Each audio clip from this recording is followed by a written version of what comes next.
hit like and subscribe. You're watching the Marc Lamont Hill official YouTube channel.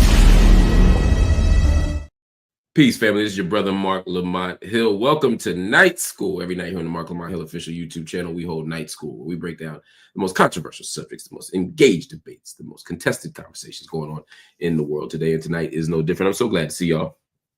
I apologize for the delay. Again, it's been a week of technical snafus. This week, some of my stories weren't loaded up. It's a tech issue on my end. I'm sure that a mistake on my end, like not the tech, it's the user. But I needed to get my stories back so that I could talk to y'all. But I'm happy to see y'all. Happy to talk to y'all. It's such a great night. Not because the world's not on fire, but because there's just a lot of cool stuff to talk about. And I'm looking forward to talking about it with you. Hit their name, hit your city, hit the country that you're writing in from. Let me know where you're coming in from. This is a global classroom, and I want to make sure that everybody knows that. Amos Leak says the camera view is clear tonight. That's not a small thing. I appreciate that. Parazita Brujita is back. Thank you. Isaac Hempsey coming through. Fake Look from Philly. Good to see you there. Esterine from Indiana. Appreciate you. Hasna. Oh, man. Good to see all of y'all in here. Adrienne. No. Video y audio. Let's see what's going on, y'all. So much going on in the world. First of all, I got a copy. Did my wife steal it? Oh, no, she didn't. Okay. I mentioned this yesterday, but I want to mention it again. Got a copy in of For Gaza's Children, Black, Brown, and Jewish Writers and Poets Speak Out, edited by myself, the great Hakeem Adaboudi, and the great Keith Gilliard. All the proceeds, by the way, they don't go to me. They go to Playgrounds for Palestine. So for all the people out there saying I'm out here profiting, I promise you I'm not a nickel, not a nickel. This is a solidarity text to the Palestinian people and specifically for the children of Gaza as we talk about all of the things going on out there. We want to send our love. We also want to send organized action. So I'm just so grateful. So grateful. You know what, Bullet? I feel you on that. That's the right question. I'm everywhere. They never there. You know what I'm saying? They always saying stuff I never understand, but they're all over the interwebs. They're all over the interwebs. Anyway, let's get started because I got stuff that I want to talk about. And I got stories that I think you all want to talk about. So let's get to it. In the meantime, as we start with the first story, I also want to make a point to say questions, live questions tonight. I got some time for live questions. So please put your questions in. Priority, of course, is given to super chat. So drop a super chat in. It's also a way of supporting the channel. Do that if you can. But I want to make sure that I ask for the questions now. So at the end of the show, I'm not waiting for them. If you have questions, drop them in. If there's super chats, I'll be able to see them. Also, please know Dr. Abu Warda, who you know, Dr. from Gaza, will be back on here on Thursday night. We'll be starting a little later at 11 p.m. to accommodate his schedule, 11 p.m. Eastern time. He, of course, is a doctor. Abdul Wahab Abu Warda, I believe, is the full name. He is a doctor we've spoken to in Gaza many times. He's doing the Lord's work, healing people on the ground in Gaza. So please make sure you come in and check that out. So excited to talk to him as always. And I'm always humbled by the opportunity. And shout out to Bullet the Bunny for making it happen. I mean, he is one of the most gifted surgeons, not just in Palestine, but in the world. I'm not just talking about his steady hand. I'm talking about his commitment. I'm talking about his heart. I'm talking about his steadfastness. His whole family has been threatened by what's happened in Gaza. He's lost much of, if not most of at this point, his immediate family. And he continues to stay. And that just means so much to me. I'm so honored that he's willing to take the time to talk to us. So just thank you. And I'm excited by the possibilities. All right, y'all. There was something else I wanted to tell you ahead of time. I need some water too, man. It's been a day of fasting and my mouth is dry. Hey, babe, are you still downstairs? Can you bring me a little agua? I'm a little parched. Thank you. All right, y'all. Let's get to it though. We got some important stories that I really want to get to. Let's start with this interesting story about No Other Land and the kind of controversy that's been surrounding it lately. Oscar-winning filmmaker, Palestinian filmmaker Hamdan Ballal says that he was brutally beaten by an Israeli settler and by soldiers in the West Bank, just weeks after winning an Academy Award for his film No Other Land, which of course exposes Israel's occupation. On Monday night, as Ballal and his family broke their Ramadan fast in Susia, a Palestinian village in the southern West Bank, around 24 Israeli soldiers stormed the area, throwing stones and damaging property. When Israeli soldiers arrived, instead of stopping the violence, they allegedly detained Ballal and 2 other Palestinians. Ballal says that an Israeli settler, Shem Tov Lusky, attacked him. They were punching and kicking him in the head as soldiers beat him with their rifles. Then he was blindfolded, left freezing for over 20 hours, and repeatedly hit whenever soldiers changed shifts. Ballal, who doesn't speak Hebrew, says he heard soldiers saying his name and Oscar, a sign that he was targeted for his film. The Israeli military claims Ballal was detained for throwing rocks, an allegation that he flat out denies. Meanwhile, the settler who attacked him, you'll be shocked to know, was quickly released. Now, this isn't just about Ballal. It's part of a larger crackdown on Palestinian voices that are speaking out. And since he won that Oscar, settler attacks and military raids, have surged in the West Bank. So the question is, one of the questions is, did the Oscar make Ballal a marked man? I think the answer is quite simply yes. Quite simply, yes. The Israeli military, the Israeli government has made no bones about the fact that it will target and punish you. There's the collective punishment that we see in the West Bank and and inside of Israel, to be sure. But there's also the targeted individual punishment that we see. And once you make yourself known,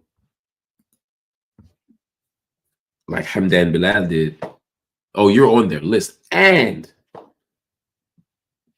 they feel embarrassed. No Other Land is an Oscar-winning film. The entire world saw it. Most of the world. Here in the United States, you can't get it on Netflix. You can't get it on iTunes. You can't get it on Amazon. You got to damn near go. You really have to go to the movie theater to see it. That's not a coincidence, but we'll talk about that. But the idea that somebody this famous will get beaten and punched and kicked and blindfolded and tied up and left in the cold and all this stuff, it would be like a bad movie if it weren't true. And if it weren't bigger than just the Oscar winners. Regular political dissidents get this treatment. Regular political activists get this treatment. Regular educators get this treatment. This is shameful, and the world should be paying attention to it. The man, like he said, he doesn't speak Hebrew. He heard his name, and he heard Oscar. It's very clear that they knew who he was or they found out who he was. The crazy thing is, it would not have shocked me if they didn't know who he was because they do this all the time. And then the rock throwing charge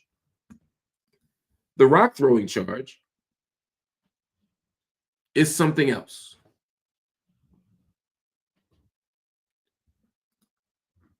Rock throwing charges is what they use to come after Edward Said.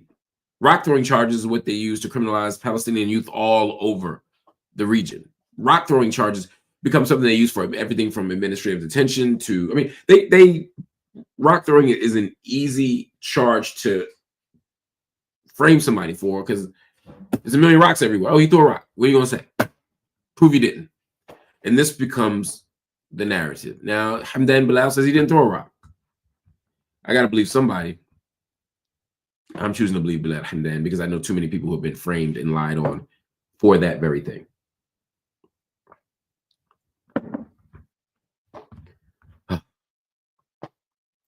Beyond that, y'all, we got to get this film show. Can we talk about that for a second? This film is an Oscar-winning film. It breaks down. I know there's critiques of it. There's legitimate critiques of the film and all these things. But the fact that it has been completely silenced in the United States and in much of the UK tells you something. You can still see Birth of a Nation here. I mean, it's not like we just censor things we don't like film-wise. We show films all the time, but this film can't make it? Not even Tubi is showing it? I mean, come on, Tubi plays anything. I could videotape a bowel movement and put it on Tubi and they'll air it. But somehow this can't make it? There's a reason. And we need to pay attention to that reason. All right, y'all, let's move on to another story about y'all's president.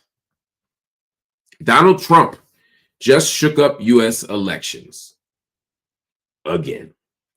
With the new executive order, he's demanding that every voter show documentary proof of citizenship before registering, and that all ballots arrive by election day or they won't count. Now, Trump says this is about protecting elections and stopping fraud, but let's be real.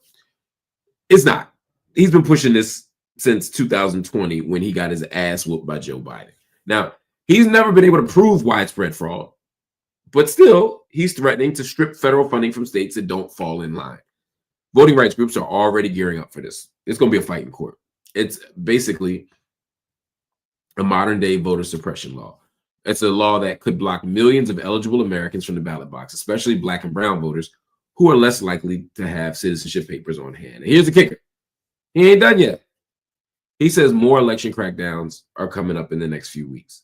So the real question is, what is this really about? Let me make this clear, because this is night school and I want to make sure people understand. I don't want to make this just a political talking point, right? You can do that on the news. You go to cable news for that. Let me explain it clearly. This is a solution in search of a problem. What do I mean by that? I mean that there is no widespread voter fraud that needs to be fixed. Donald Trump can't let go of the fact that he lost the election, and he has convinced himself and the world, or at least his sector of the world, which is a big chunk since he won the election this time, that he lost because there's this widespread fraud going on. Here's the problem with what he's proposing, because people say, well, who cares? More ID is always better than less ID. It's not. We have laws in this country that protect the franchise, that protect people's right to vote. You can have laws that protect the integrity of the voting process. You can impose rules that defend the integrity of the voting process. That is not the issue. It's not. Not at all. The issue, to be clear, is that the rules and the laws that they impose do not simply protect the integrity of the process. They make it harder to vote. Remember when they wanted voter IDs? You say, well, who cares, right? You need ID to get in the club. Yes, my right to get into the club is not constitutionally protected in the same way. If, I'll give you an example. My mother, born in Farmville, Virginia, 1939. My dad, rest in peace, born in Washington, Georgia, 1929. Both of them were alive to vote against Donald Trump in the election that he lost. If they had said to my parents, you need more ID, my father would have had to go to Wilkes County, Georgia to produce birth certificates. My mother, I don't even know if she had a birth certificate, to be honest, initially. There was like a town hall and a hall of records and all this other stuff. Was it attainable? Sure, but it would have cost her money. In order to be able to vote, she would have had to pay for X, Y, and Z. That effectively means, in practice, that she would have had to pay in order to vote. That is a poll tax. The whole point of these constitutional amendments were to prevent poll taxes, because poll taxes were used to what? Dissuade and suppress the vote. you have to spend money in order to vote. Citizenship registering, documentary proof of citizenship is the same thing. What do I have to produce in order to be able to vote? Now, I'm not saying you should be able to just go up there and pretend you're anybody, but he's not talking about that. He's adding another layer of documentary proof on purpose. This is not a coinky dink. Y'all with me? We'll make sure this is making sense to y'all. Who is the most likely to need this proof?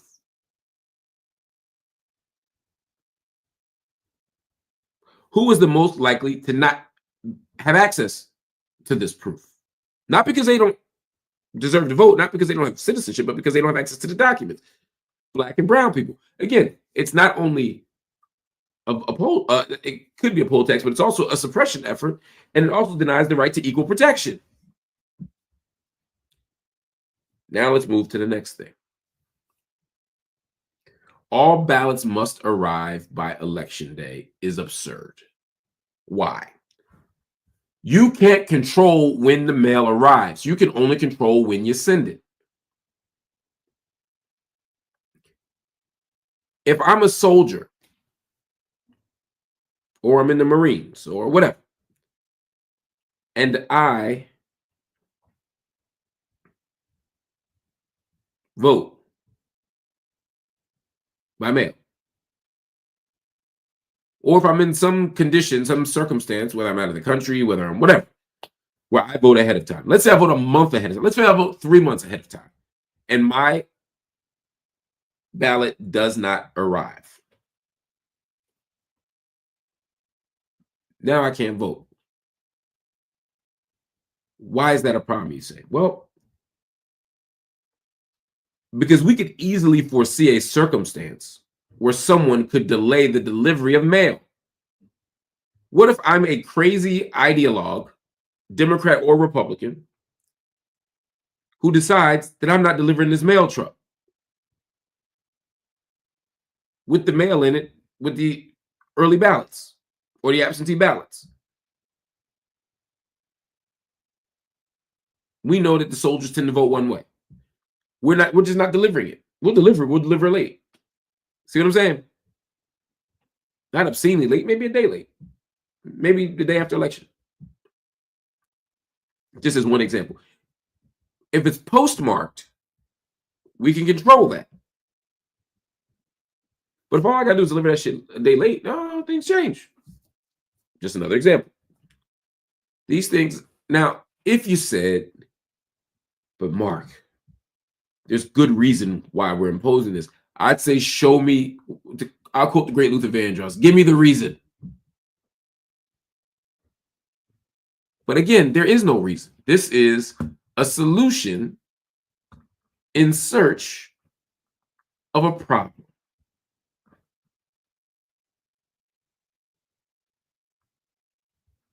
A solution in search of a problem.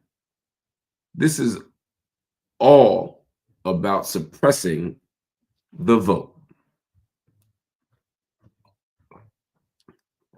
And it's worth mentioning, as some of you have in the comments, that at the same time that Donald Trump is applying more pressure to when mail gets delivered, he's defunding the post office. If you can't see this hustle coming from a mile away, yo, I'm not a big conspiracy theorist. I don't even know if this is a conspiracy at this point. But I feel confident that Donald Trump, I'm starting to feel increasingly confident, to be more accurate.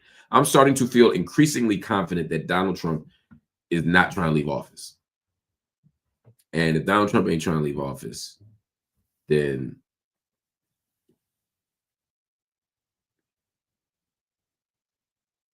this feels like another leg of that strategy. Control the courts, control the Congress, fight to get laws changed, have another election, and then control the election. I mean, come on. 3 months ago, I would have still said, nah, I don't see it.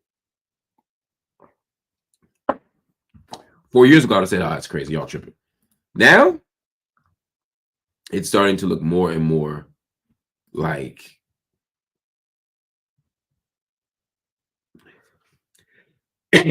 like that's what your boys do. Anyway, let's move on because we got other things to talk about. CNN's Scott Jennings. I don't know. Do people still watch CNN? I don't know. I hope not. But I always like when people who I respect are on there. And look, Tiffany Cross is one of them people for sure. She gets busy. She got busy on MSNBC show there. And she continues to tell the truth in public, which is no small thing. She continues to advocate for her position, her politics, her people. I have nothing but admiration and respect for my sister, Tiffany Cross. Tiffany Cross went on CNN, and again, she got done dirty by MSNBC. I can't say that enough. But I'm gonna pull this video because I need y'all to see this, and I'll tell y'all the whole story. Let me pull this thing up because it's important. Y'all ready? All right, here it is. Here it is. And I hate showing CNN clips, but it's necessary. I'm glad we're doing it, but it's just like, anyway. Let me reset so that I can have a clean edit, and so that I don't make Princess's job harder. All right, y'all ready? All right, here we go. Professional news voice. CNN's Scott Jennings tried to shut Tiffany Cross down, but as always, our dear sister was not having it. During a heated panel debate on CNN's Newsnight, Cross pushed back on the Republican spin that only Democrats are upset with Donald Trump and Elon Musk. She pointed out that Republican voters at town halls have been just as furious, especially over job losses and other aspects of the economy. But Jennings kept cutting her off, shouting, "There are none," as if no Republican voters are frustrated with Donald Trump, which is bonkers. But a lot of people at this moment don't know what to do. They cower, they get quiet, they bow out, they give up. But not Tiffany Cross, because she is a pro and she is a G. She decided she wasn't going to let that slide. She fired back and demanded that he stop ignoring the facts. The reality, even in red states, voters, including Republicans, are showing up angry and frustrated and demanding answers. But if you listen to Jennings, he just says that ain't happening. You know what? Watch this. Watch this for yourself. Watch this for yourself and see. I don't know. Sometimes it's going to sound sour grapes, but I feel like at times now CNN doesn't even pretend to try to have a balanced discussion. They're just off the rails. Watch this.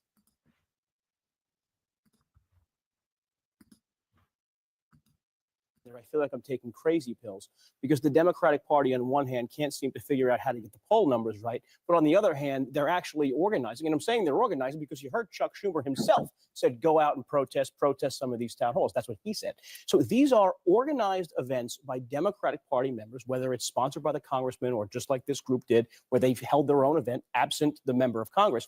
But they're organized events. They're not there to actually meet with the member of Congress and get a genuine dialogue. They're there to get the viral moment. Well, the member of Congress is not there, to be fair. But even when they're there to get the viral moment. They're not there to have a genuine dialogue. They're there to just raise a ruckus and just show the world they're protesting, which is their right to do. But the Republican member of Congress doesn't have to be a party to their own dopey viral moment. But I think it's a misrepresentation of what happened because it's not. But Chuck Schumer said do this. What you're saying is a misrepresentation of what happened, and I'm so happy to hear you, Scott, be so against vandalism because certainly the January 6th people completely vandalized not only our Capitol but also just the sanctity.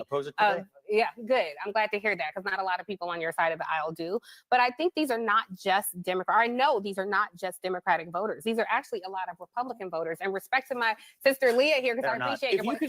I'll give you every dollar in my pocket. The professional courtesy to finish my point. They are. According to the reporting, they are. According to videos, they are. You're saying don't believe your eyes and ears. I have seen with my eyes and ears. Of the two of us, who would know more about Republicans, me or you? They are not Republicans in that meeting. Between the two of us, who's more trustworthy. I would argue me. I'm not here defending this ridiculous administration, but I would say, can I just say though quickly, I would not conflate January 6th protesters with George Floyd protests. I think that is completely different. These were people who were trying to overthrow elections. I think there was a legitimate protest. The Republican voters who do exist, who are there to confront they are. We can agree on basic facts. They are. I'll give you $100 if I can have the professional courtesy. I'm gonna give the professor the last word here. End on academia. Can I finish my quick point? I just think for the people who voted for this and are unhappy with it, of which there are plenty of people. Okay, there are plenty of people. There are plenty of people who are not happy with this. I do feel a certain sense of live in it and sit in it, because you all did the effing around and we are doing the finding out. So I don't have a lot of empathy for medical bills across. So there are a few things here. One, watching cable news these days just makes my blood pressure rise. Maybe because I'm not on it anymore, not in a hating way, I forget the pace of it. The pace of cable news is it's like fast, a lot of interruption, and then go to commercial, right? And that's just the nature of the genre. That's not any particular network, that's all of them. And it doesn't lend itself to the possibility of actually arriving anywhere. But watching that is wild for so many ways. It's wild for so many reasons, excuse me. How can I put it? First, there's just a disgusting, unnecessary interruption and disrespect of the guests. Tiffany listened while this man said his position, and then when it was time to respond, they interrupted the entire time. So then you have to spend your time fighting against the interruption as opposed to saying your name. It's a classic tactic.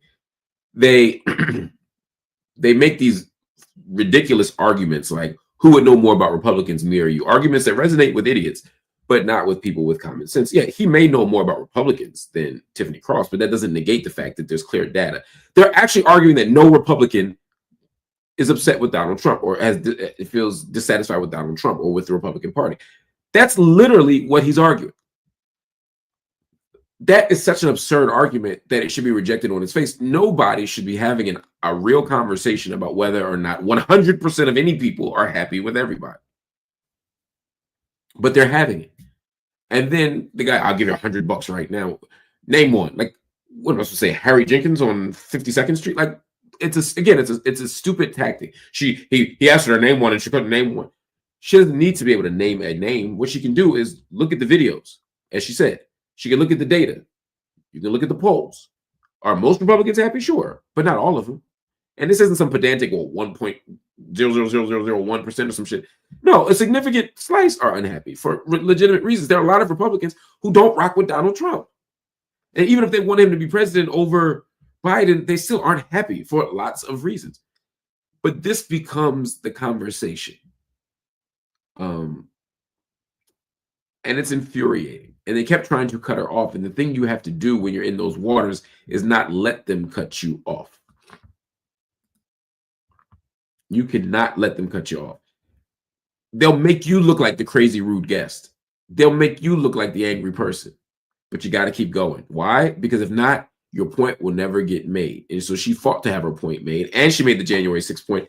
She did an excellent job. This is what you got to do in these spaces. It's just, I'm tired of the fact that we have to be in these spaces. Again, I'm grateful to Tiffany Cross for doing it. I hope I never have to do that as a full-time job again. I ain't saying I never go on those shows, but like, I would never want to do that as a full-time job again. My Lord.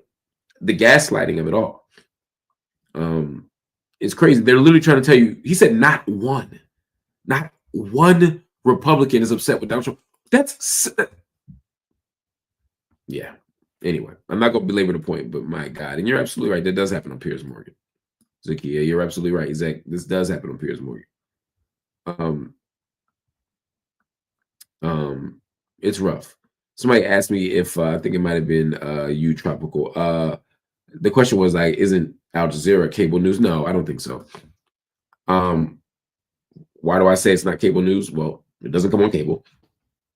In the United States, I don't know a network that plays Al Jazeera, but it's not just in a technical sense, because I'm not trying to be technical here. It's the idea that Al Jazeera is outside of that genre.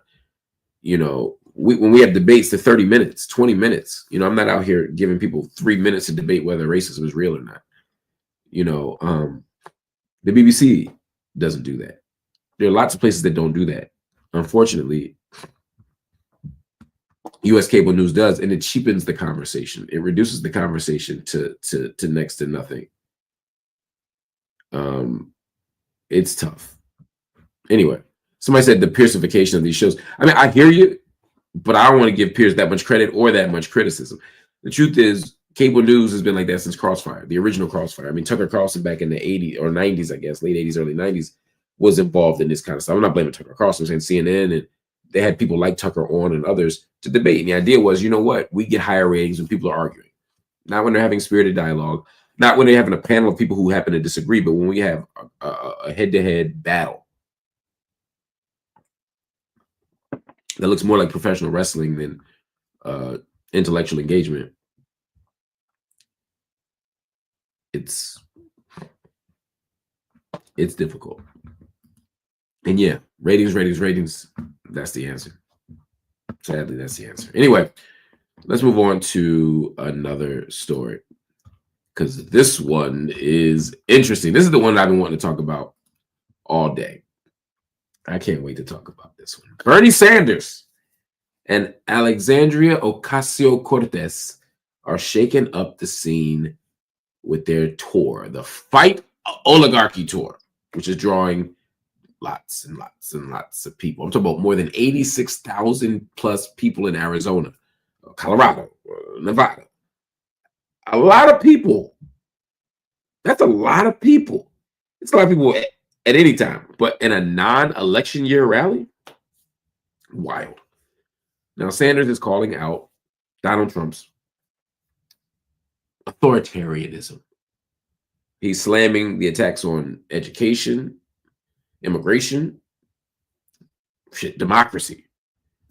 And he's got AOC right next to him, proving that their movement, if you want to call it a movement, is stronger than ever, which means the rumor mill is churning already. And you know it was going to be. It's going to be churning anyway. The moment we elect the president, we decide who the next one's going to be.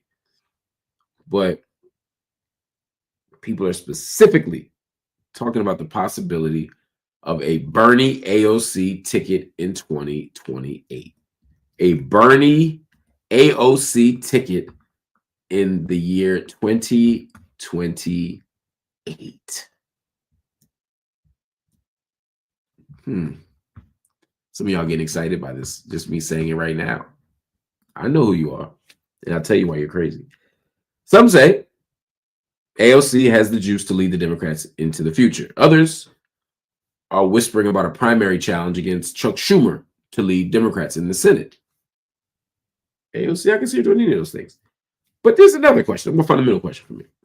Will AOC and Bernie do so by sticking to the script or by diverging from the script?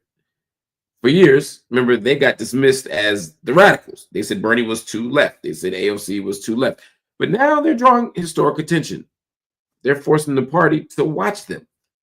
And Sanders is saying a lot of interesting stuff. He himself specifically has said their movement isn't just about reforming the system. It's about running independents who operate outside of the Democratic Party. They got energy. People are saying these two could win. Here's why I say hell no. And no disrespect to Bernie or AOC. But a Bernie AOC ticket doesn't work for many, many reasons. First of all, Bernie Sanders is not an electable candidate. Forget about his politics for me. Bernie Sanders, in 2028, 3 years from now, right? 3 years from now, when it's election season, Bernie Sanders, who is right now, how old is Bernie Sanders right now? Let me not. He's born in 1941. My math. He's 84, right? Or 83, excuse me. He'll be 84 in September. That means he'll be 87 when it's time to run for office, if my math is correct. Correct me if I'm wrong. Let me see. 6, 7. Yeah. He'll be 87. if you all, no one should run for an 87-year-old president. And you can say I'm ageist, you can say whatever, man.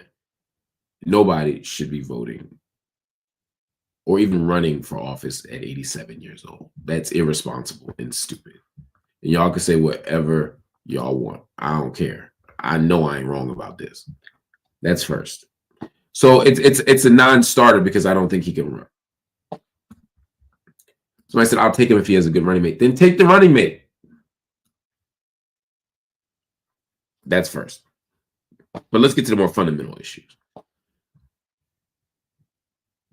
A Bernie AOC ticket will allow liberals to believe that they snuck in a radical option. Bernie is to the left of his party in lots of ways. And you could say he's an independent, but come on. He caucuses with Democrats. He votes with Democrats. He votes for Democratic policies. He endorses Democrats. He's a Democrat. And AOC, who has, partner with Working Families Party, DSA, all that stuff. At the end of the day, AOC has become increasingly mainstream. She has become increasingly, I won't say centrist because that's not fair to her, but she has certainly not operated from the fringes. She's certainly not operated from the edges. And when it's time to make some tough votes, AOC many times has not been with the rest of the squad, and certainly not been with, for me, the conscience of the squad, which is Rashida Tlaib and Ilhan Omar. I'm going to be honest about that. And I like AOC. I genuinely like AOC. And I agree with AOC on lots of stuff. But let's be honest. She's not running like a radical. Somebody said they're feeling Tim Walz as an option. If you're feeling Tim Walz, then yeah, AOC or Bernie are going to seem like Che Guevara just got nominated. I feel you. But at the end of the day, what we need in this moment, let me get to the heart of the matter. What we need in this moment is a radical departure from the status quo. We don't need reform. We don't need trimming around the edges. We don't need people who will tweak a policy. We need people who will enable a radical reorganization of our system and our society. And look, AOC and Bernie have had moments where they've talked like that. But they've also made it clear that they're willing to compromise in order to be successful. Now, you might say, look, that's what, be practical, Mark, be realistic. You have to be able to win. That's what Zakia's saying. I hear you, Zakia. She's saying, we need people that can win. I hear you. Republicans managed to elect Donald Trump not once, but twice. He is literally fighting birthright citizenship. He is literally changing how the courts operate. He is literally defunding the Department of Education to the point and stripping it. What's my point? My point is that the right has managed to find a populist alternative that is a radical. You're talking about radical. Donald Trump's been the most radical candidate. If you're talking about radical in terms of uprooting, he's changed some fundamental shit.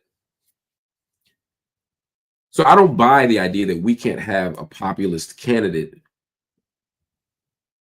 who undermines the status quo.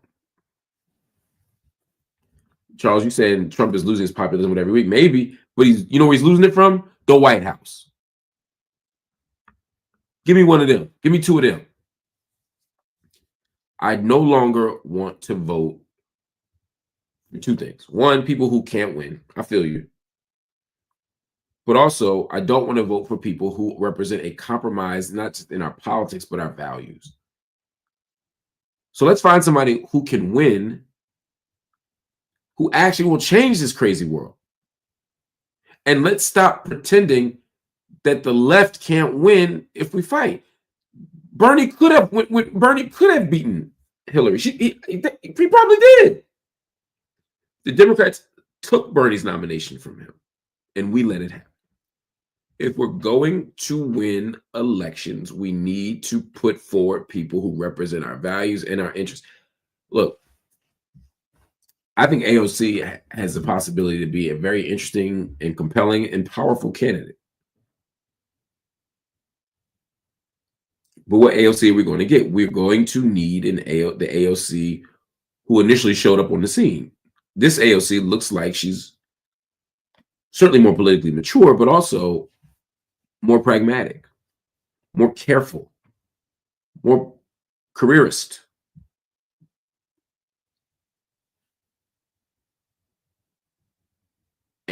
And when you lean in that direction too much, you know, they say the tree that that doesn't bend breaks. I get that. But like my man said in The Wire, if you bend too much, you're already broken. And that's the problem, right? We keep saying it's pragmatic, but at some point you lose everything, you know? Ezek said, can the Green Party put their ticket together now or ASAP to advertise for 4 years? I don't know. Look, that's a bigger picture question.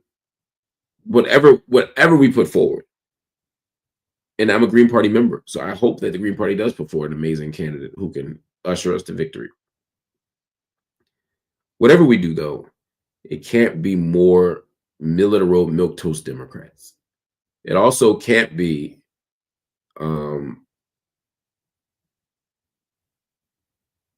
these weak,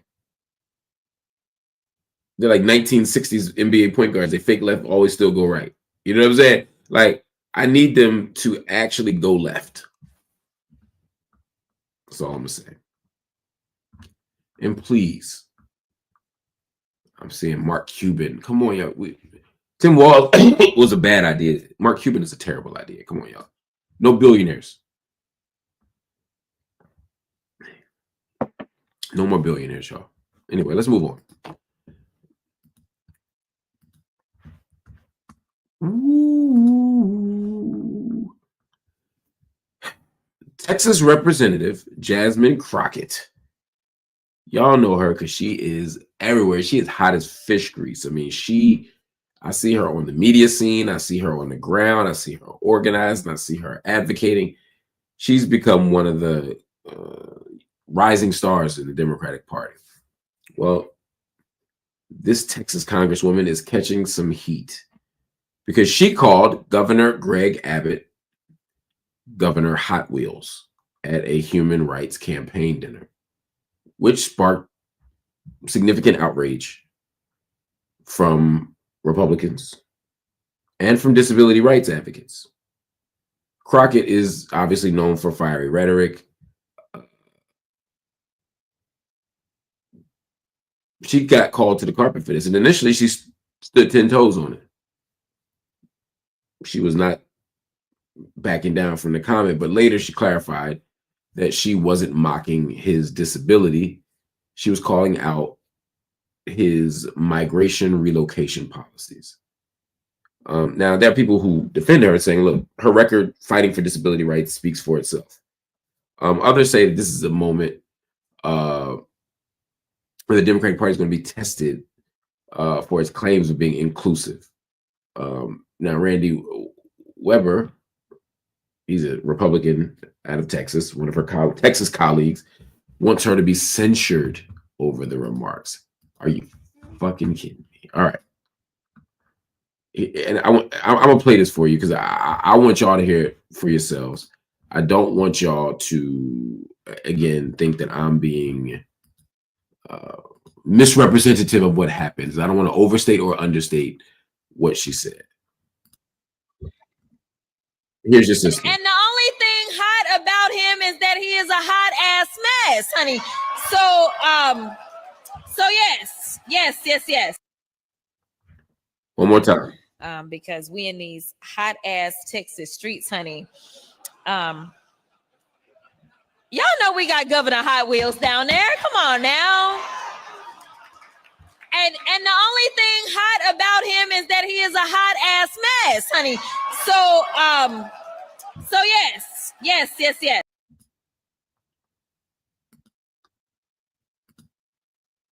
This ain't it, y'all. This ain't it.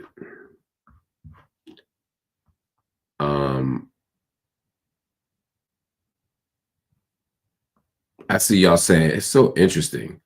I see people saying I'm gonna stick beside her. I see people saying that's not that bad. I see people saying she voted against the right to the disabled before I'm sorry, Abbott voted against the right to the disabled before he became disabled. He is no paragon of virtue. I don't think that matters. I don't think that matters at all. What she said was ableist, and it was offensive. And I like Jasmine Crockett. I like Jasmine Crockett a lot. But she was wrong. 100% wrong. It was indefensible. It was indefensible. Greg Abbott could be the worst person in the world. It doesn't make the ableist comment okay, because it doesn't just impact Greg Abbott. It impacts disabled people everywhere. We don't make fun of that. We shouldn't make fun of that. It's that simple. She's wrong. Greg Abbott is a hypocrite. I mean, the man fights against DEI inside of a hall that he can only access from a ramp that comes through what? DEI. I get it. But this isn't about Greg Abbott. Now, the critiques of Greg Abbott are right and exact, but we shouldn't call him Governor Hot Wheels. It's that simple. Pointing out Greg Abbott's failures and shortcomings and all that stuff, it's just whataboutism. It's a distraction. We should be focused on the fact that that was wrong. Now, should she be censured in Congress? No. The amount of racist shit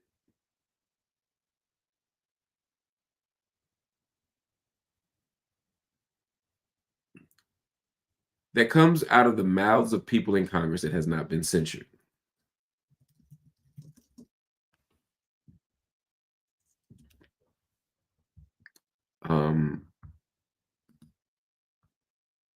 Once a month, once a week. I don't even know, right? But they don't get censured.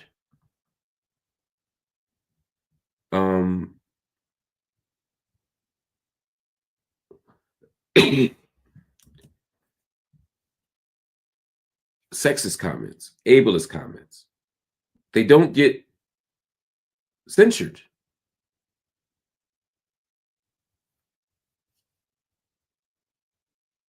$26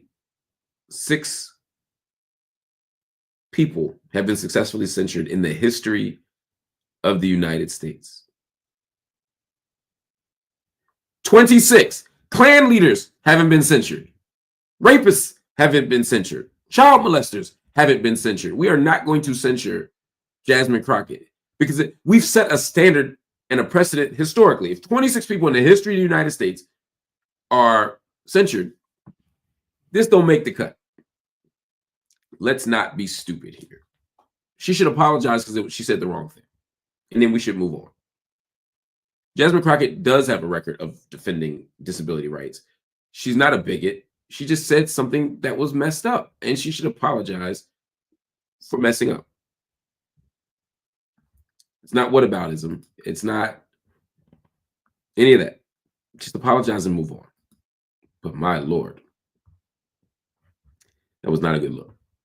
That was not a good look. But these same Republicans who are outraged by Jasmine Crockett said nothing when Donald Trump made fun of a disabled reporter.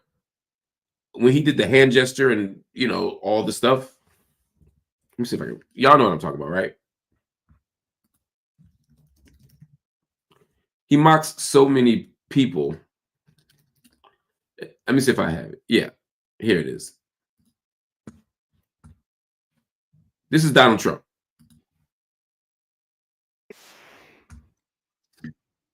Nice reporter. Now the poor guy, you got to see this guy. Oh, I don't know what I said. I don't remember. He's going like, I don't remember. Oh, maybe that's what I said. Written by a nice reporter. Now the poor guy, you got to see this guy. Oh, I don't know what I said. I don't remember. He's going like, I don't remember. Oh, maybe that's what I said. This is 14 years ago. They didn't do a retraction. Yeah, Now, to be clear, that was a mocking impression of President Serge Trump hosted Ukrainian President Serge Kavaleski. Serge Kavaleski has a joint condition that causes him to have not seizures, but to look similar to what Trump is saying, although Trump exaggerated it. And the left was outraged, as they should have been. It was disgusting. And Republicans said, "Oh, you're snowflakes. Oh, you're too soft." I didn't see nobody talking about censures, public apologies. Obviously, you can't censure the president in the House, but you can certainly condemn him. We saw none of that. It's selective outrage. I'm saying let's not have selective outrage. To say we were pissed off about Trump about this, we should be decent people and say, "Hey, I'm sorry." And then we move on. And then we move on. It's that simple. All right, y'all. We got time for some questions and some comments. Let's see what we got here. Don't make me mad, y'all. Birdie Treadwell said, "Yeah, that's not in her best light. I still love and support her. She went low." Here's the thing. I agree with it's not her best light. And I understand that you love and support her. I'm not. I think that's fine, right?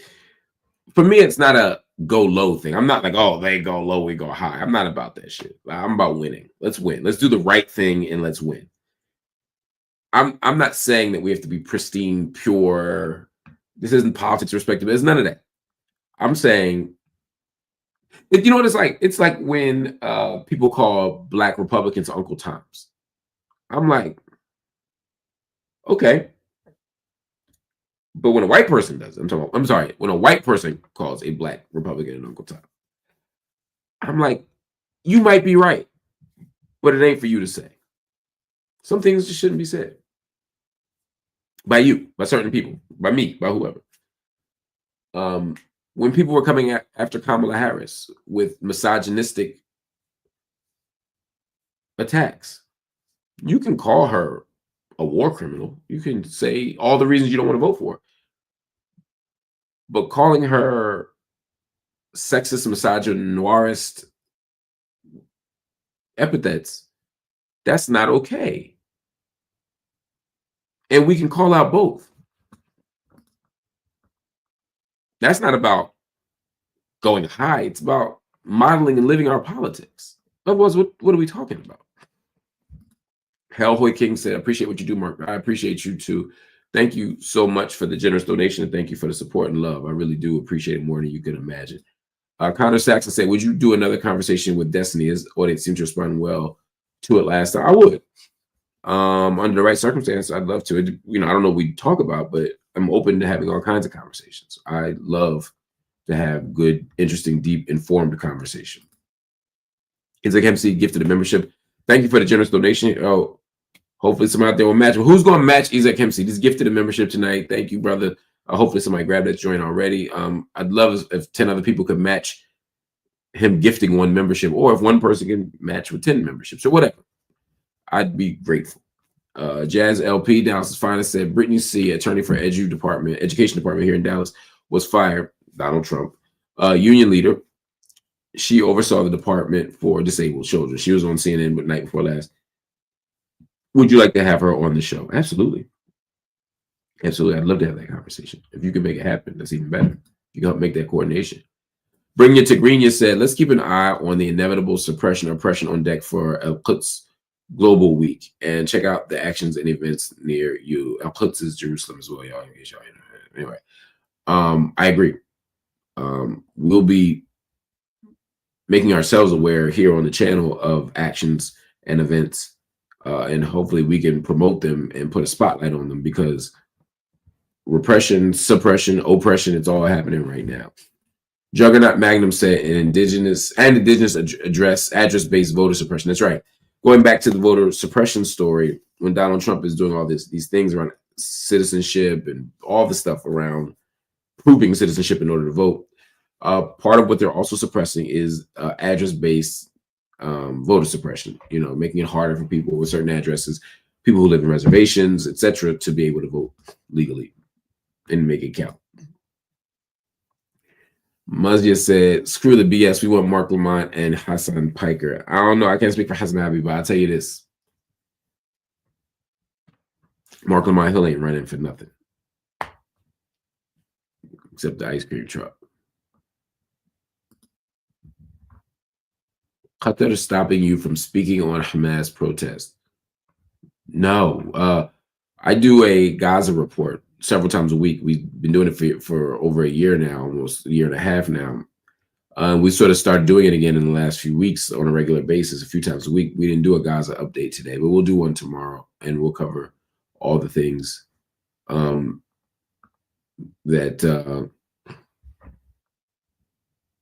are happening in Gaza. I'm not sure what protest you're talking about, but I'll find out. I'm happy to read it. Well, Qatar be stopping me anyway. I don't understand. Muzia said, "Oh, I read it already." Muzia, yep. Tropical Ding Dong. I love reading that, or hate reading that. I don't know. Gifted a membership. Thank you so much for gifting the membership, everybody. Please make sure you grab it. Isaac Hemseed just donated 5 memberships. Thank you. I'm so grateful, brother. To you and Tropical, and just thank you. That's all I can say is thank you. Hassan donated a membership as well. Thank you so much, my sister. Thank you. I'm so grateful. Claire Spear gifted a membership. Thank you so much. I am so grateful. Andrea donated $50 with the super thanks. We appreciate you. I appreciate you. Thank you so much for that generous donation. Todd gifted a channel membership. Thank you. I'm so grateful. I appreciate you more than you know. All of you. I'm grateful for the support. I'm grateful for the love. What a night. We covered a lot of stuff, y'all. A lot of good conversation. Please continue to support the channel. Please continue to support me. Hit that like button. Hit that subscribe button. Hit that join button. Hit that join button. You become part of the family. Become a monthly paid subscriber to the channel. AMF writes in, and thank you for your generous donation. Would you consider inviting Erin Reed to the show? She's a journalist who's been covering anti-trans legislation in the U.S. for years. I'd love to do that. We also have Toraline coming in, who's the author of the new book of Marsha P. Johnson. She'll be talking about some of those same issues. But I would love Erin Reed to come on the show. Please, again, y'all can make, I know to look for it, but if y'all have a connect, please make the connect for me. I'd love that. That would be super dope, super duper dope. All right, y'all. Any other questions, comments? If not, we're going to wrap this thing up. Again, hit the like button, hit the subscribe button. And if you're so inclined, hit the join button and become part of the Marc Lamont Hill official YouTube family. You appreciate and love more than you know, y'all. And shout out to Hunt family for joining the channel by grabbing a membership, a paid membership. I appreciate you. Family, I'll see y'all tomorrow. In the meantime, again, hit the like button, hit the subscribe button, hit the join button. And also, even if you can't make the monthly commitment, I'd like you to consider something else. Right now, tonight, you can join the growing number of people who are supporting the channel financially by going into Cash App, PayPal, Venmo, or Zelle and dropping something in. Cash App, PayPal, Venmo, or Zelle. You can leave anything. Consider it a one-time payment. Think about it as your tuition for the month. If you've been in the channel, or you're hanging out at the channel, or you're about to start hanging out in the channel, drop something in. It could be $1. That's not too low. It could be $1 million. That's not too high, I promise. And it can also be anything in between. But what I'm asking tonight specifically, and what would allow us to meet our financial goal, is that if everybody who's watching tonight would have dropped $10 in. If you're watching right now and you can drop $10 in, we'd be able to meet our goals for the month. We'd be able to pay our bills, pay our vendors, pay our sponsors, pay our rent, pay staff and employees, all that. If everybody watching could donate $10 for the month, not $10 a night, but $10 for the whole month. Think about it. Go to Cash App, PayPal, Venmo, or Zelle. Again, if you want to leave more, we would be so grateful. But if you have to leave less, we also understand. No amount is too small. Anyway, y'all, I see y'all tomorrow. Love y'all. Appreciate y'all. Peace.